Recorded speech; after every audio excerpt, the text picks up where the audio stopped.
Thank you, sir. May I request the Honorable Vice President of India to kindly deliver the keynote address. So, very good afternoon. When I released the book, I remembered my days as Governor State of West Bengal for 3 years. So I called him Namaskar. Greetings to all of you. Admiral R. Hari Kumar, Chief of Naval Staff, Indian Navy. In his discourse, he has traversed nearly everything and leaving nothing much for me to reflect. He is a domain expert. I am not one. You all can delve deep at micro level. I see things only at macro level from a distance. So for me, the discourse was a learning lesson. But I may share it with you. Defense had been my first love. And that's how I came to be admitted to Sainik School, Chittorgarh. I did qualify, but my right eye did not help me much. So I had to take the other stream. Admiral Karambir Singh, Chairman, National Maritime Foundation. As a matter of fact, when both of them were there to receive me, I congratulated both of them for having great names. One is Hari, the other believes in Karam, so Karambir.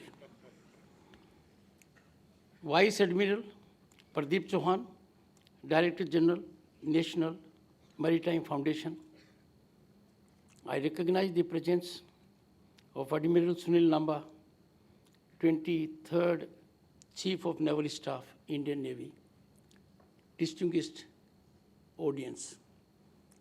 And I know everyone in this room has domain expertise.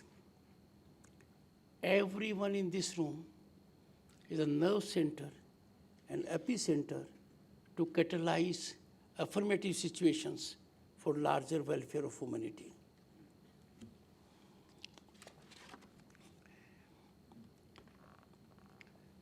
My greetings to all the participants, and I gather one session is already over.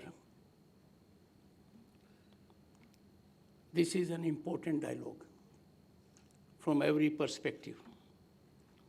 Congratulations to the Indian Navy for organizing this interaction amongst the stakeholders and strategic think tank on an issue that is of critical relevance for the peace and stability of our neighborhood. This is vital for growth and prosperity of Bharat. This is contemporaneously very relevant given the situation we all are faced with at global level and the challenges that come with it. The theme of the deliberations, geopolitical impacts upon Indo-Pacific maritime trade and connectivity, is indeed very apt and timely. We are already feeling the impact at a global level when these things are not very secure. Much is happening amongst 38 countries of India and Pacific region, comprising Africa, Asia, and Oceania. This region, home to 64% of global population, contributes 62% of the global GDP. 50% of global trade and 40% of oil passes through Indo-Pacific region, and that in the context of Bharat includes 90% of our trade and 80% of our critical freight, coal, petroleum, gas, iron ore, fertilizers, to name some. Look at the situation from another perspective. With 2.4 million square kilometers of exclusive economic zone, and this zone has huge potential, and any potential exploitation comes with challenges. India has serious stake in the peace, prosperity, and stability of Indo-Pacific region to ensure maritime trade and security. Indeed, geopolitical scenario is of dominant importance, and its impact on maritime trade and connectivity cannot be overstated, more so in the current times. Friends, our trajectory, growth trajectory of Bharat is continually incremental for last few years. We as a nation are positioned currently as fifth largest global economy, having overtaken in 2022 the United Kingdom and France. By 2030, the nation is poised to be the third largest global economy, this time overtaking Japan and Germany. As India's economic progress grows, dotted with phenomenal growth and deep technical penetration, which has been globally acclaimed during G20. So do our stakes in global and regional affairs, and also the challenges that come with it. The dialogue this year, this dialogue is the fourth in the line. We have had Raisina Dialogue 2023 with theme Provocation, Uncertainty, Turbulence, Lighthouse in the Tempest. There was another dialogue, the Indo-Pacific Army Chiefs Conference, the first of its kind, initiated by the Indian Army. Then there was a recent one to which reference was made by Shri Hari Kumarji, Chanakya Defense Dialogue, and now this one.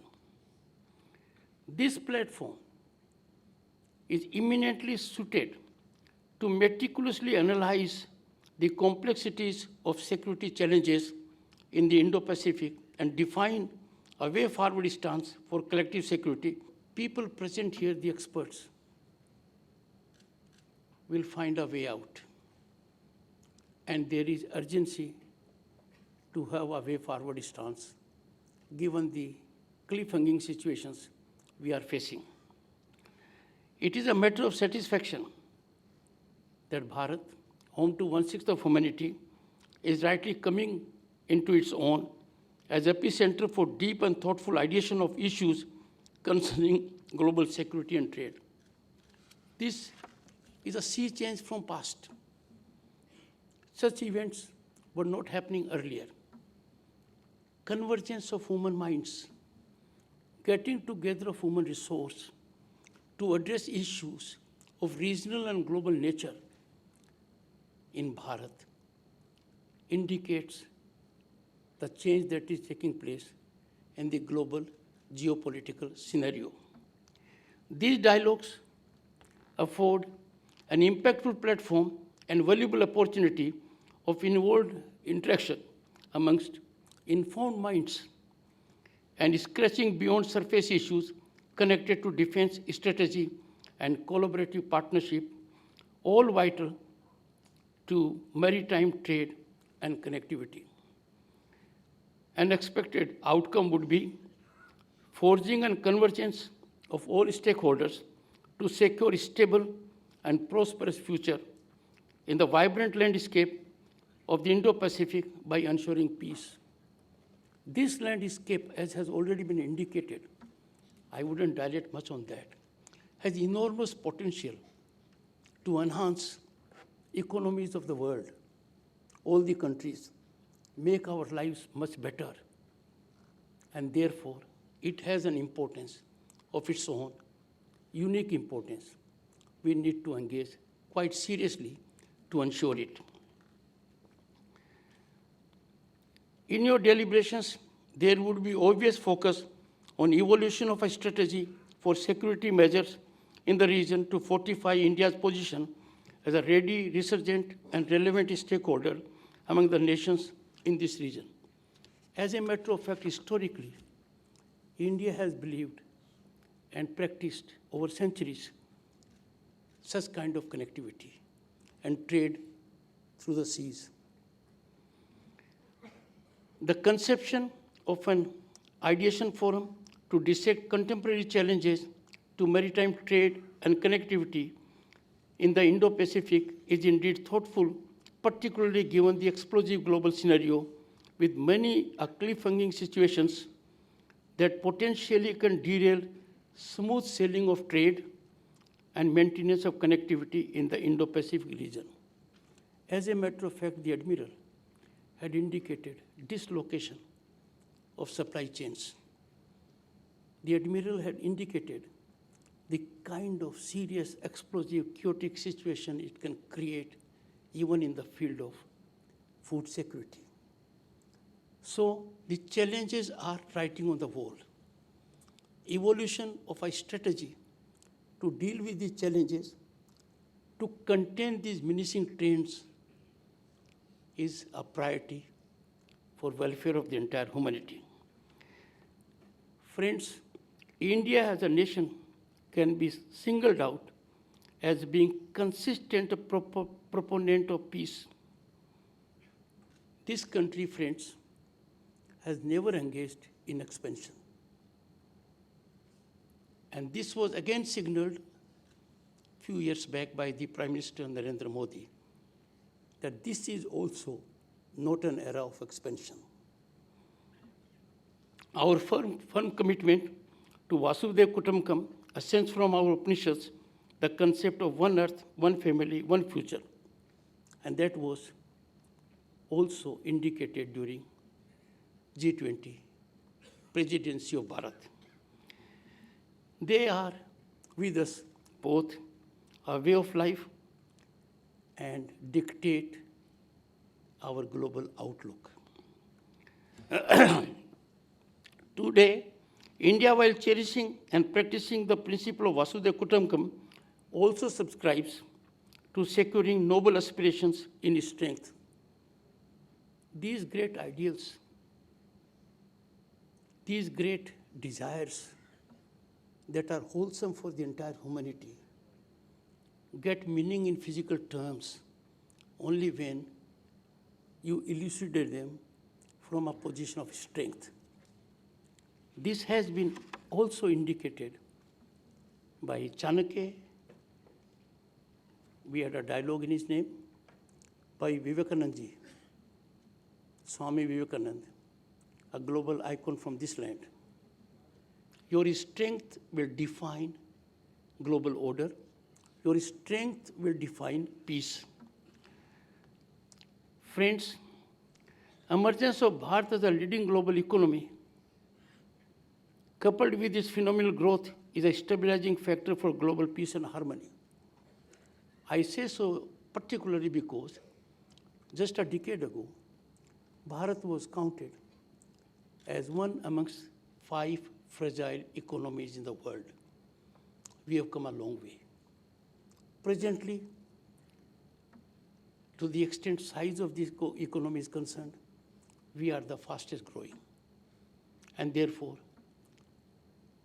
India has to play a critical, constructive role to ensure that we lead from the front to ensure a global order. I had indicated earlier, to which a reference was made by the Admiral, I reiterate. You cannot enforce peace.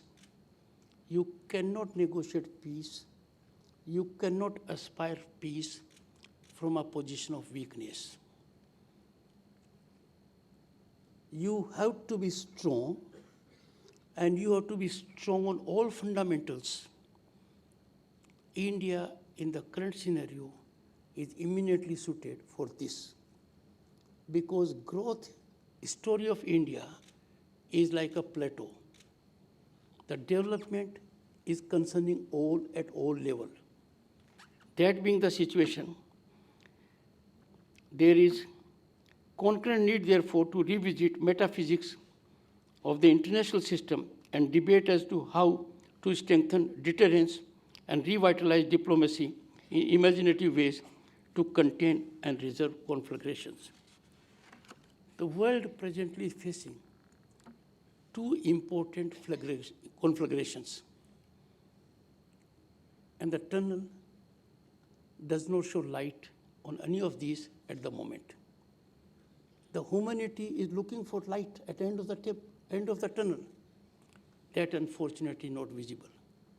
And therefore, you as experts, you as concerned, will have to think out of the box to find a solution. And awareness and awakening is one facet which such dialogues really can catalyze. Collaborative security and innovative partnerships seem to be the way forward. And I have no doubt, with my limited experience in this position, this is the only way out. No country can stand alone. There will have to be action in togetherness. There will have to be sharing of thought processes. There will have to be full application of mind to be on the same page on certain issues. It was indicated by Mahatma Gandhi ji. The world has everything for everyone's need, but not for greed. Greed of an individual can be contained by regulatory mechanism, but greed of a sovereign nation can be contained only when other sovereign nations come together, find a way out, have a platform, and the platform has to be impactful. I have no doubt in sharing with you my pain and anguish. If 1/6 of humanity is not represented in the United Nations Security Council, certainly its efficacy is downsized. Time has come when we need to focus on that also. Emerging deep technologies like artificial intelligence and its collaterals also, they are engaging global minds, but their potential is so much, and it is so relevant to secure global peace and security. Robotics, quantum, semiconductors, biotech, drones, and hypersonics are not only rewriting the very character of war. Prowess and mastery of these domains will determine the strategic haves and have-nots in the future. There is a paradigm shift now, and that is discernible also in Indo-Pacific region. The conventional mechanisms have yielded. New stakeholders are there. They determine success and failure. And they determine from small rooms. They act as crucibles of change. They act as incubators. This August Assembly will focus on these issues because all preparations can come at naught and get neutralized by these, as I call, breeding technologies. And therefore, there will have to be ever preparedness to use them in a positive sense to ensure enforcement of a global order. To meet such like challenges, along with the structural corrections, we need a series of cultural transitions, to which reference was made by the Admiral. New talent pipelines and civil-military fusion seems to be the new mantras. I would add one more to this. all research has been funded by and large, catalyzed by and large, by corporates in the developed world. Corporates of countries like Bharat also need to come forward,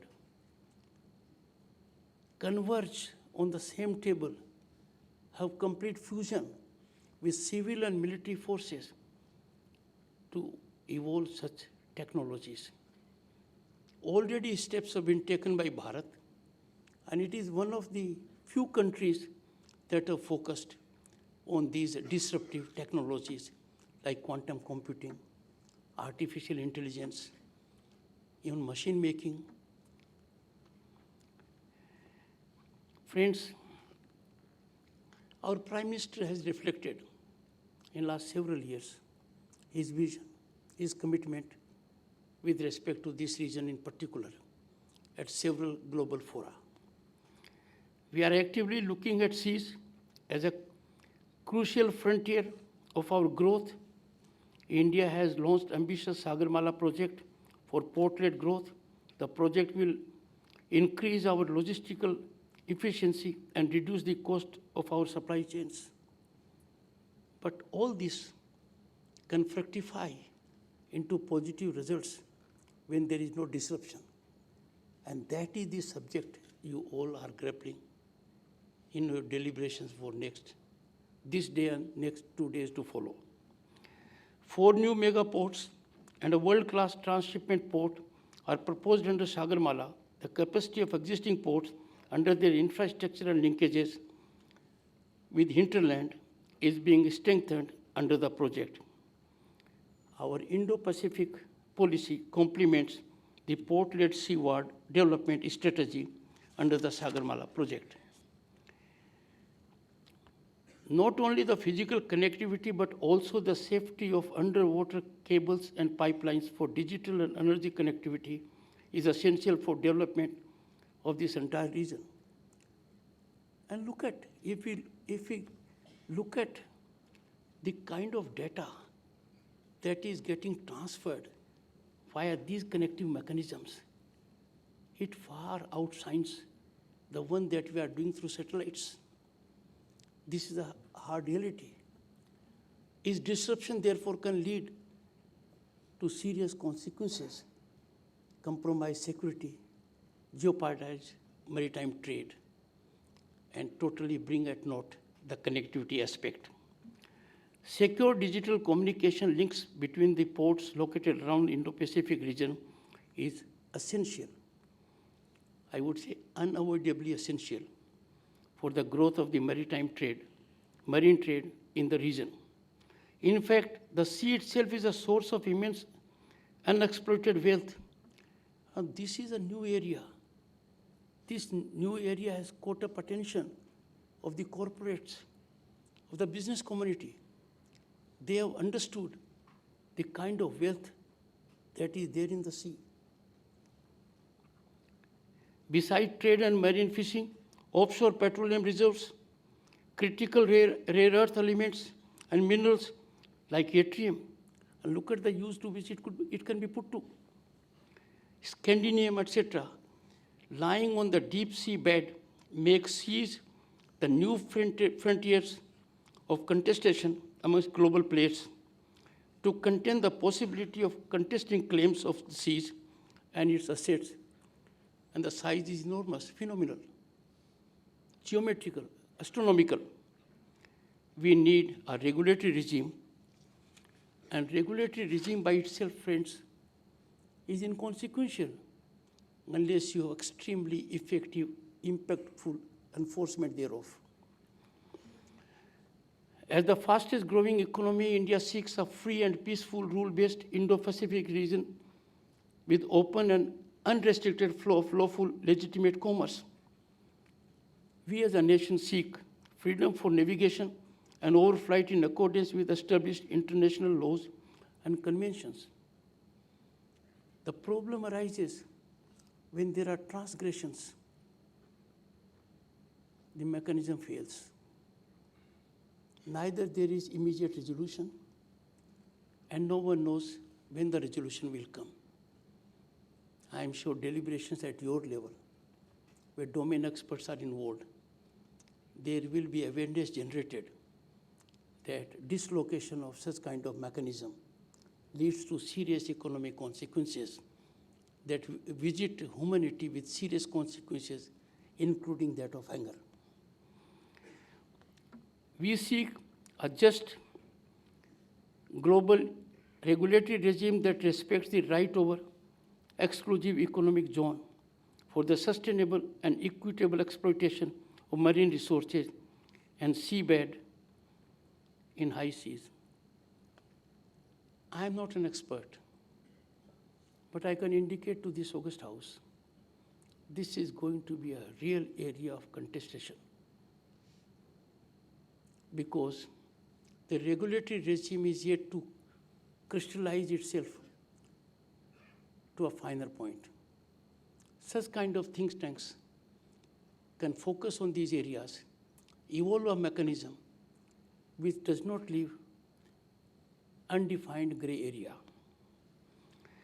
Free and open seas must guard against illegal human and narco trafficking. Piracy and seaborne terrorism cannot be allowed in a rule-based regime that must respect territorial integrity of the countries and inviolability of the exclusive economic zones. We are in such a developed world at the moment. We have the power of connectivity, we have the power otherwise also. But still, we have challenges of piracy, narcotic drug trafficking, and the wealth that is generated by these illegitimate means of business are used by non-state actors to disrupt peace and harmony. Non-state actors have emerged as the greatest negative interventions in the global peace effort. Individual nations may not be in a position to neutralize them.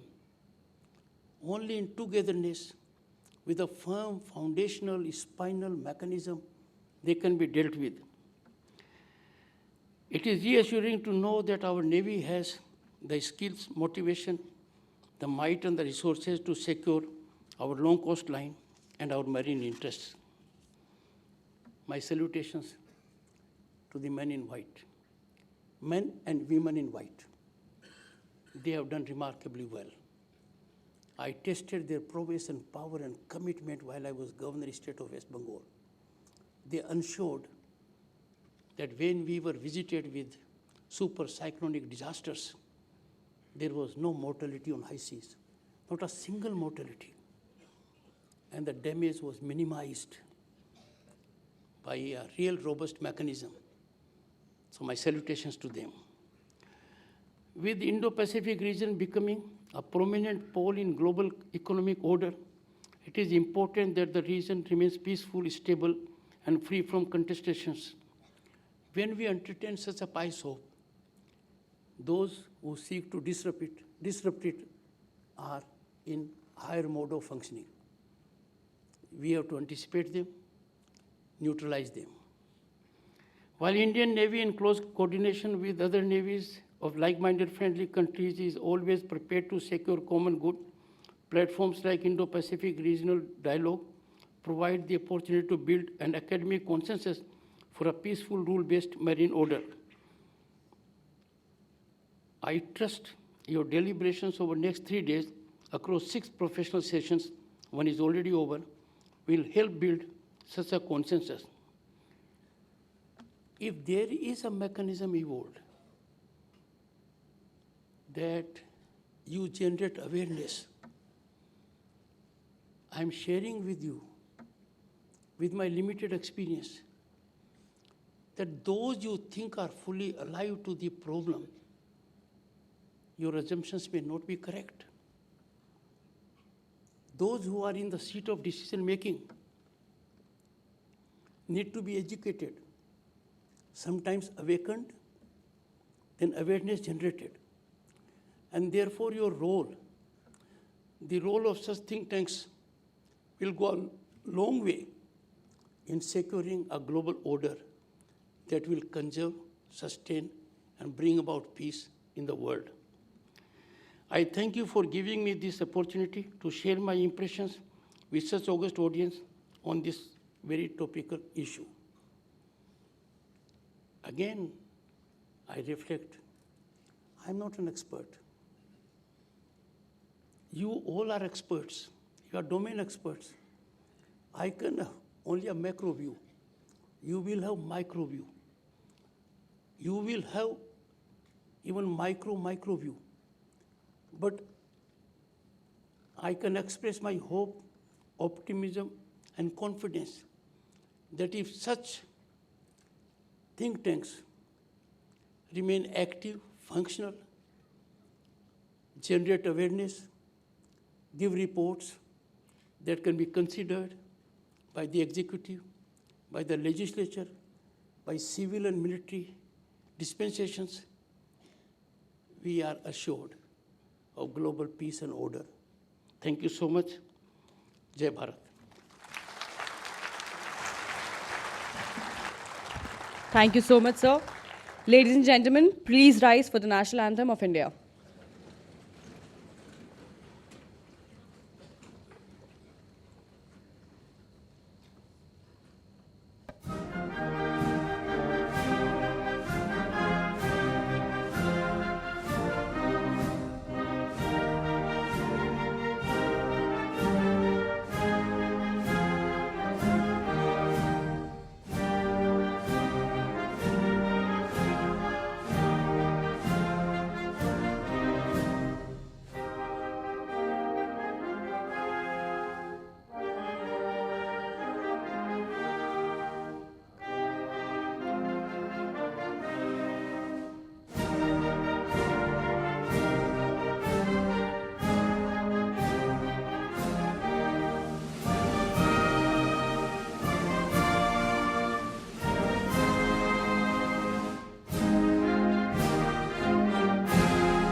Thank you, sir.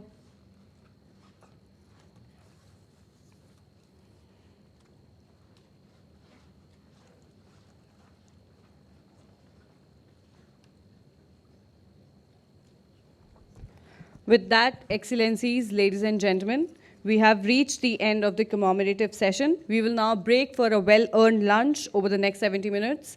I would request you to please reassemble at 14:30 for the commencement of our second professor session.